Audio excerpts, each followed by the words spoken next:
Welcome, everyone. Today, I have something truly special for you. This is not just a story about a drink. This is a story about failure, ambition, marketing genius, competition, controversy, and ultimate success. By the end of this journey, you will learn how a failed pharmacist accidentally created a billion-dollar brand, how Coca-Cola almost disappeared before it even started, how smart marketing and advertising made it a global empire, the truth about its biggest failures and mistakes, and most importantly, what you can learn from this story to apply in your own life. This story will improve your spoken English because I will explain everything in simple, clear, and easy-to-understand language. If you listen carefully, you will learn new vocabulary, sentence structures, and the power of storytelling.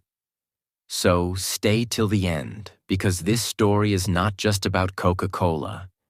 It's about how you can turn your own dreams into reality, no matter how small you start. Let's begin the journey of the most famous brand in the world, Coca-Cola.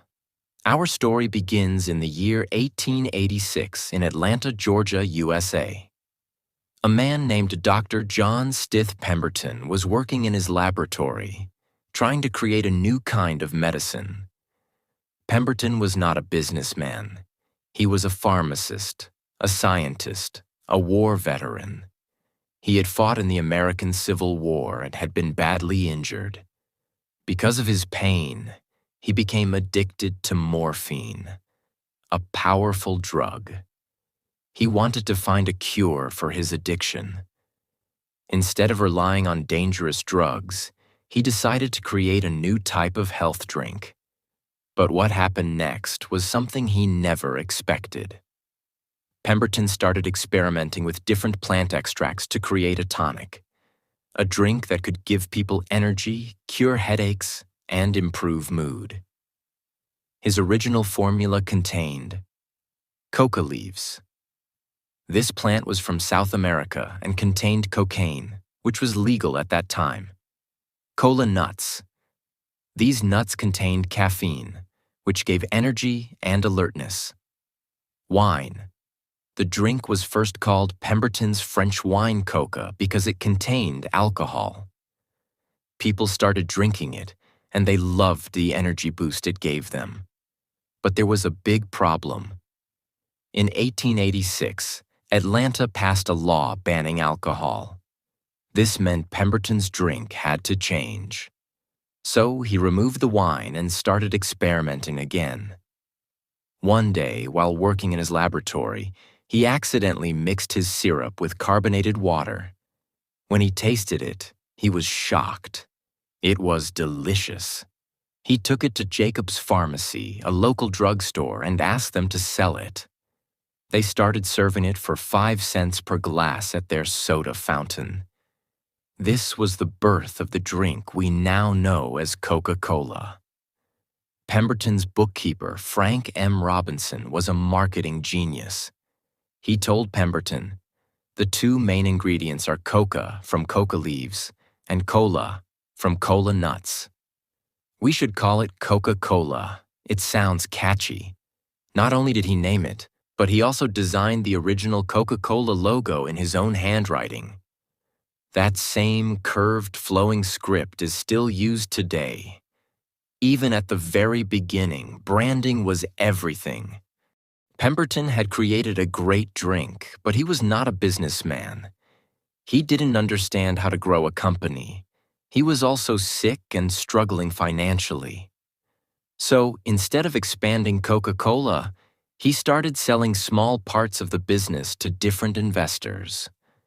One of those investors was Asa Candler, a businessman who saw something Pemberton did not.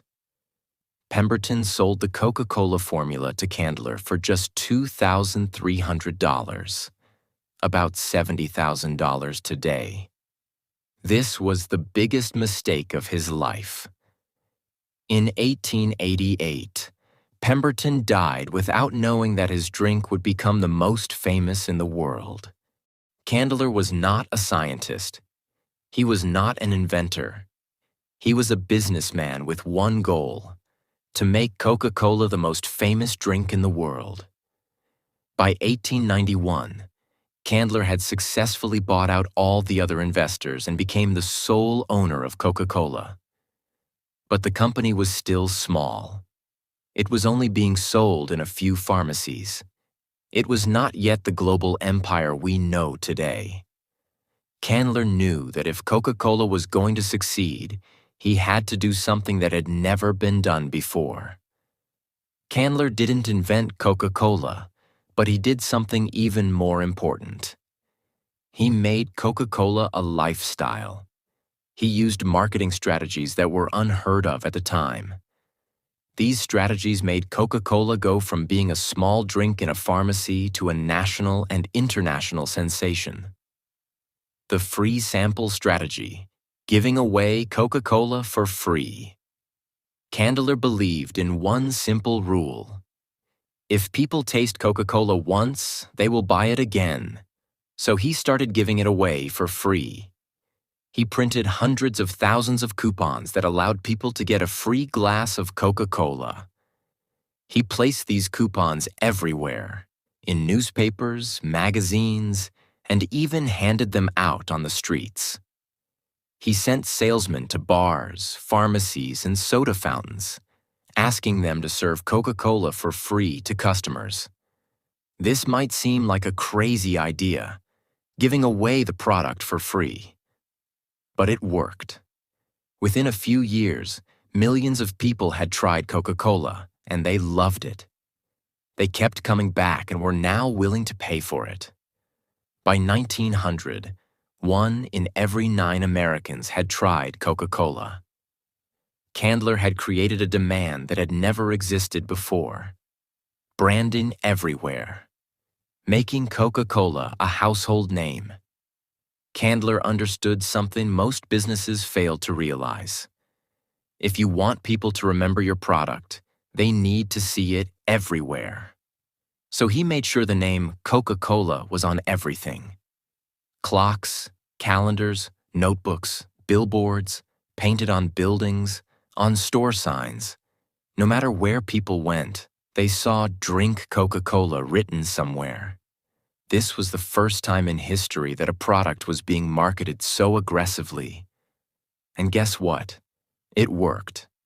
By 1895, Coca-Cola was being sold in every state in the U.S. The Coca-Cola bottle, the beginning of a legend.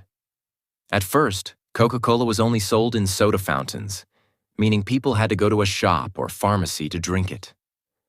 But in 1899, 2 lawyers from Tennessee, Joseph Whitehead and Benjamin Thomas, approached Candler with a business idea. They wanted to start bottling Coca-Cola so people could buy it and drink it anywhere, anytime. At first, Candler didn't believe in the idea, but eventually he agreed and sold them the rights to bottle Coca-Cola for just $1. This was another huge mistake, because soon, Coca-Cola bottles became more popular than the drink sold in soda fountains. The first Coca-Cola bottles were simple and easily copied by competitors. So in 1915, Coca-Cola designed a unique bottle shape that was impossible to imitate. That famous curved Coca-Cola bottle? It was created to fight copycats. While Coca-Cola was growing, another drink was being created in North Carolina. In 1893, a pharmacist named Caleb Bradham invented a new cola drink. He called it Brad's Drink, but in 1898, he changed the name to Pepsi Cola. Bradham was inspired by Coca-Cola, but he wanted to make a drink that was cheaper and more affordable for everyday people. At first, Pepsi was not a threat to Coca-Cola. It was just another soda. But things were about to change. During the Great Depression, 1929 to 1939, Coca-Cola refused to lower its price. It was still selling for 5 cents per bottle. Pepsi saw an opportunity. They introduced a bigger bottle for the same price, offering twice the amount of Pepsi for 5 cents. For the first time in history, Coca-Cola had serious competition. People who were struggling financially started switching to Pepsi because it was a better deal. This was the beginning of the legendary Pepsi versus Coca-Cola War, a battle that continues to this day. For the first 40 years, Coca-Cola contained cocaine from coca leaves. Back then, cocaine was legal and was believed to have health benefits. People thought it helped with fatigue, pain, and mood. But as time passed, scientists and doctors realized the dangers of cocaine. By the early 1900s, there was pressure on Coca-Cola to remove cocaine from the formula. In 1904, Coca-Cola stopped using fresh coca leaves and switched to spent coca leaves, which had most of the cocaine removed. By 1929, Coca-Cola was completely cocaine-free. However, Coca-Cola never officially admitted that it used to contain cocaine. This remains one of the biggest controversies in the company's history. As Coca-Cola grew into a national sensation in the early 1900s, one thing was clear. It was no longer just a drink. It was becoming a symbol of American culture. But for Coca-Cola to become a truly legendary company, it needed to do something bigger, something no other brand had done before. It needed to go beyond the United States and become a global empire. In 1919, Asa Candler sold Coca-Cola to a group of investors for $25 million, which would be worth hundreds of millions today. Why did Asa Candler sell Coca-Cola? Asa Candler was getting older and wanted to focus on other things. He had already made Coca-Cola a huge success, but he was not interested in running the company forever. Instead, he wanted to spend more time with his family and on charity work. At the same time, World War I, 1914 to 1918, had just ended, and the price of sugar, one of Coca-Cola's main ingredients, was rising. Running the company was getting more difficult, and Candler decided it was the right time to sell. Who bought Coca-Cola? A group of investors led by Ernest Woodruff, a businessman, bought Coca-Cola from Candler. Woodruff became the president of the Coca-Cola Company in 1923, and his goal was simple: make Coca-Cola available to every single person on the planet. But this was not an easy task. At that time, the world was still very disconnected. There were no modern supply chains, no global marketing strategies, and no easy ways to transport goods internationally. Woodruff had to build everything from scratch. To expand Coca-Cola outside the United States, he focused on 3 things. 1. Setting up bottling plants in different countries instead of just shipping Coca-Cola from America. 2. Creating marketing campaigns tailored to different cultures so people around the world would feel like Coca-Cola was made for them. 3. Making Coca-Cola available to soldiers, workers, and travelers, ensuring that wherever people went, they could find a bottle of Coca-Cola. By the 1930s, Coca-Cola had already entered many international markets. But it was still not a dominant global brand. That changed during World War II.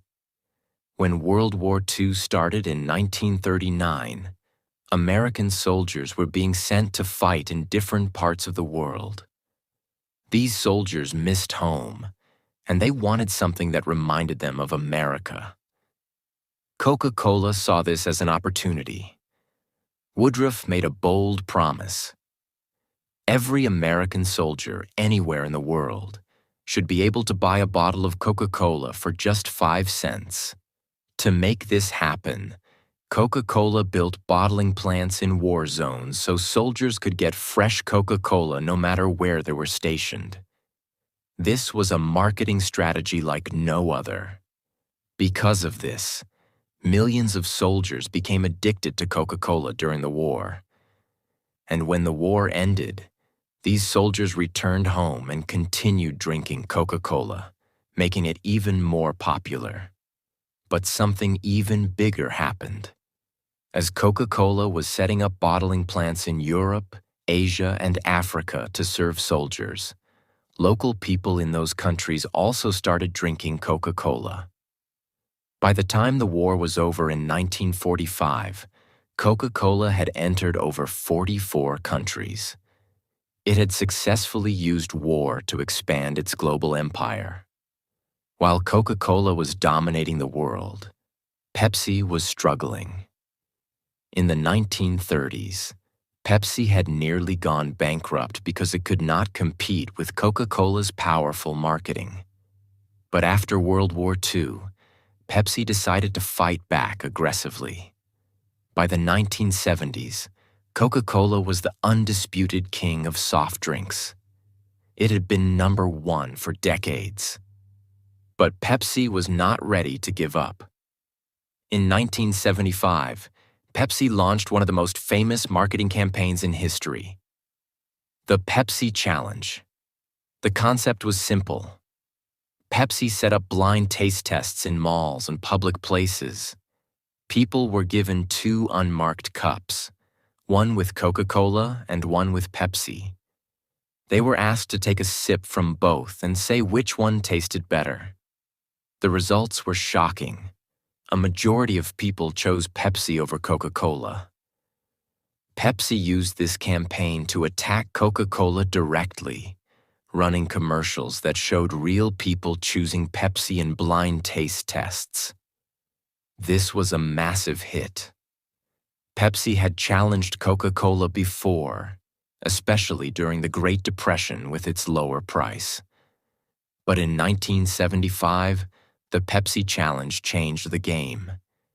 It wasn't just about price anymore. It was about taste. For the first time, Pepsi was winning over customers by proving people preferred its flavor over Coca-Cola. Coca-Cola was losing customers. By the 1980s, Pepsi was getting too close to Coca-Cola.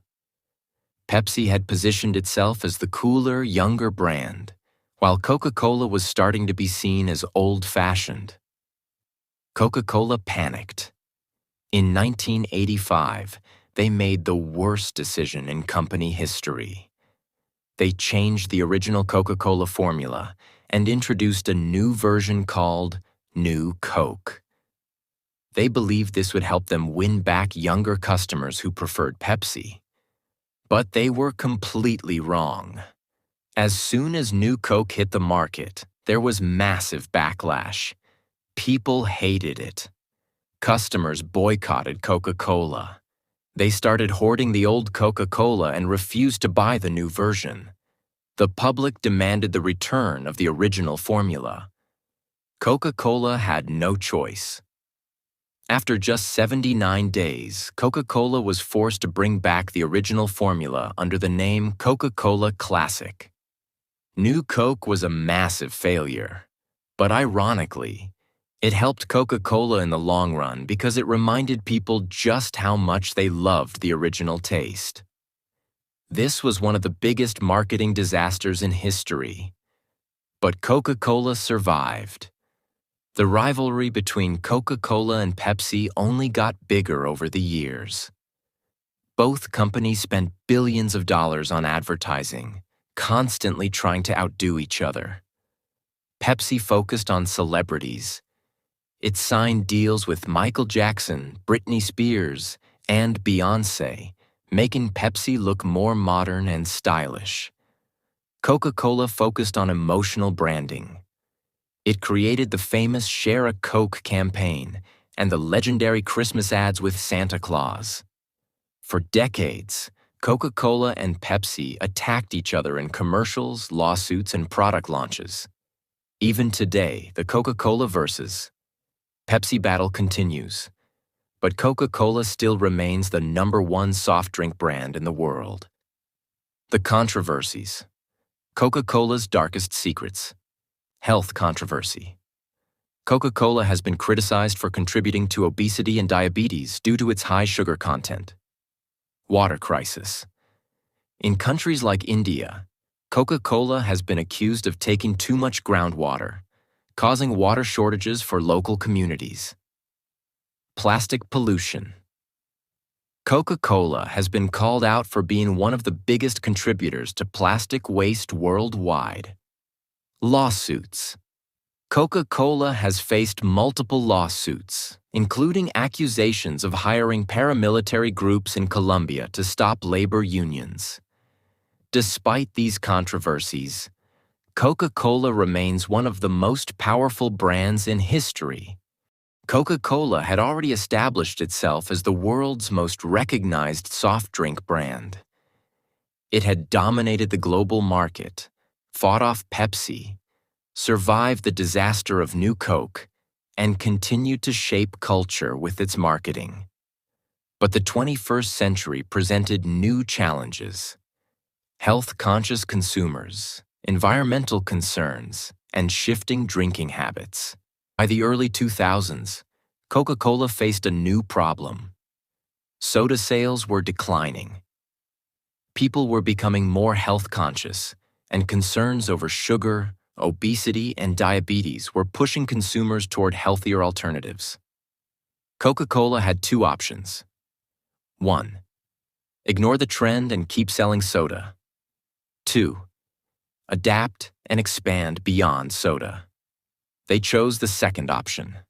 Instead of fighting the shift, Coca-Cola started buying and launching new beverages to dominate every part of the drinks market. Here's how Coca-Cola expanded beyond soda. The water market. The smartest move. Coca-Cola realized that if people were drinking less soda, they were drinking more water. Instead of letting bottled water brands take over, Coca-Cola decided to dominate this space too. 2002.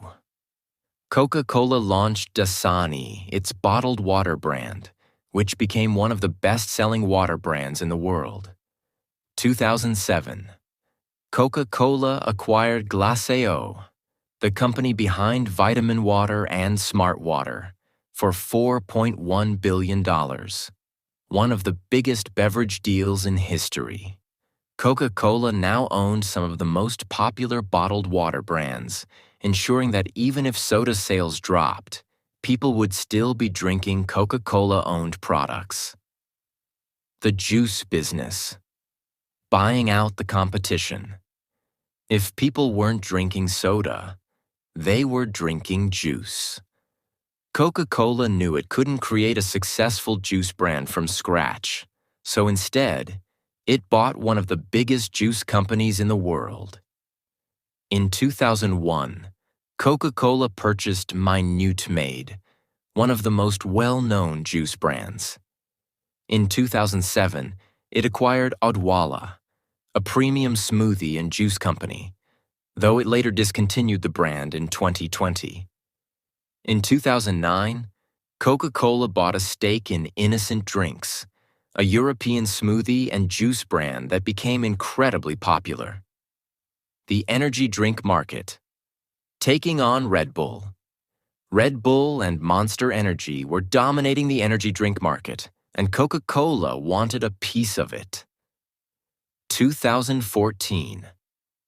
Coca-Cola bought a 16.7% stake in Monster Energy for $2.15 billion, securing a partnership that allowed Monster to dominate while Coca-Cola distributed its drinks globally. Coca-Cola also launched its own energy drink, Coca-Cola Energy, though it struggled to compete with Red Bull and Monster. The coffee takeover, entering Starbucks territory. Coffee was a $1 trillion industry, and Coca-Cola had no major presence in it. That changed in 2018 when Coca-Cola made one of its biggest purchases ever, buying Costa Coffee for $5.1 billion. Costa Coffee was the UK's largest coffee chain and had over 4,000 locations worldwide. With this deal, Coca-Cola officially entered the coffee industry, competing directly with Starbucks. One of Coca-Cola's most genius strategies is brand diversification. Many people think Coca-Cola only sells Coke, Sprite, and Fanta. But in reality, the company owns over 500 different beverage brands across the world. Here's a shocking fact. Coca-Cola doesn't just compete with other drink brands. It owns them. Think you're drinking a healthy alternative? It might still be owned by Coca-Cola. Think you're supporting a small, independent brand?